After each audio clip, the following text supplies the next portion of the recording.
മാഷിൻ്റെ കുഞ്ഞിപ്പെണ്ണ്. രചന റഫ്ന. അവതരണം സൽസ മുസ്തു.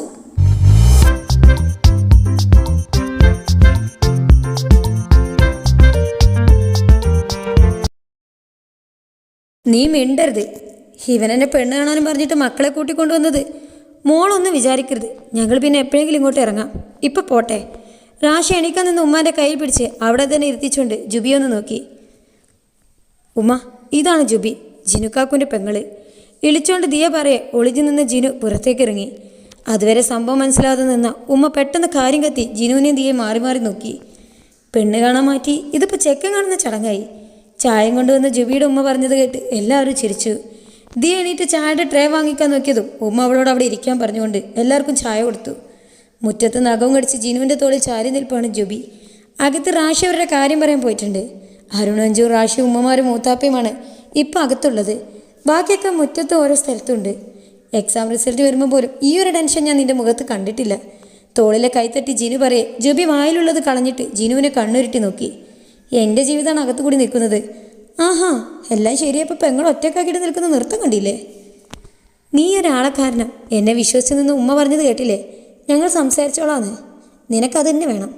വല്ലാതെ ചിരിക്കേണ്ട. എങ്ങാനും മൂത്താപ്പ സമ്മതിച്ചില്ലെങ്കിൽ തീർന്നു. അതെന്താ, കാക്കുവിൻ്റെ സമ്മതിച്ചല്ലോ. അപ്പോൾ പിന്നെ എൻ്റെ സമ്മതിച്ചാലെന്താ? ഞങ്ങളെപ്പോലെയാണോ നിങ്ങൾ? കാക്കു കാണും ഞാൻ പെണ്ണു ആയതുകൊണ്ടാണോ വേർതിരിവ്? പൊന്നു മോളെ, അതിന് വേർതിരിക്കാൻ നീ അത് തന്നെയാണോന്ന് മൂത്താപ്പാക്ക് സംശയമുണ്ട്. ദേ കാക്കു, ഒന്ന് തന്നാലുണ്ടല്ലോ.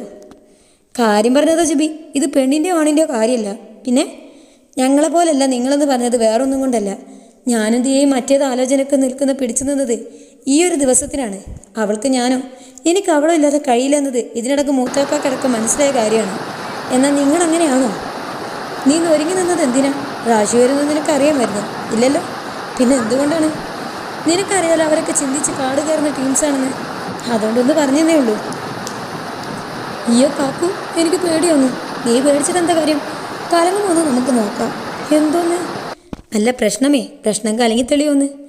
ലച്ചുംപൊടി ഇനിയും വന്നപ്പോൾ ഒരുത്തി മതിൽ ചാരി അതിൻ്റെ പെയിൻറ്റിങ്ങളൊക്കെ മറിക്കായിരുന്നു. ശരിയാ, ആകെ നിറം മങ്ങി. ഇനിയിപ്പോൾ കല്യാണക്കായി പുതിയതടിക്കാം. അത് കരുതി ഇത് മുഴുവൻ നിനക്ക് പൊളിക്കാൻ കഴിയുമോ? ജുബി ഡി പാവം, ചിലവ് കൊടുക്കാനുള്ള പരിശ്രമത്തിലാണ് തോന്നുന്നു. എൻ്റെ ജീവിതം നേർന്നായി നക്കി. ശവത്തെ കുത്തല്ലടി കുളകളെ. ഇതിപ്പോൾ ഇവർ സമ്മതിച്ചില്ലെങ്കിൽ എൻ്റെ പെട്ടി ഉറപ്പാ. അതെങ്ങനെ? പെട്ടി വേണോ ഞങ്ങൾ വാങ്ങിക്കോളാം. നീ അതോർത്ത് കരയണ്ട.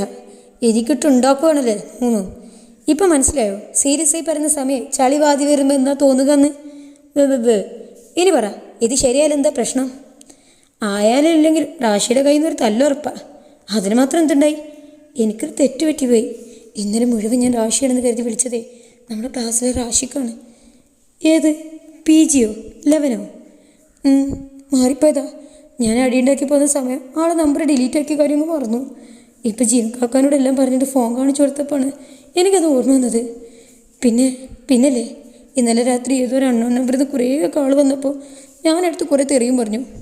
കാക്കുവിനോട് പറഞ്ഞപ്പോൾ കാക്കു എന്നെ കളിയാക്കി അകത്തേക്ക് പോയിട്ടുണ്ട്. ഞാൻ ഇനി എന്ത് ചെയ്യാനാണ്? പോയി കാല് പിടിക്കേണ്ട അവസ്ഥയായി. പറഞ്ഞു തീർത്ത് ജുബി നോക്കിയപ്പം അവിടെ 3 ഇത് കേട്ട് നിന്ന് ഇരുന്ന് ചിരിയോട് ചിരി. എടികളെ, എൻ്റെ പൊന്നെ, നീ എങ്ങനെ ജുബി ഇത്ര ഗതികെട്ട് പോയത്? ഇവളെ പറിച്ചു കേട്ടപ്പോൾ ഞാനും കരുതി തെറ്റൊക്കെ കാക്കുവിൻ്റെ ഭാഗത്ത് മാത്രമാണ്.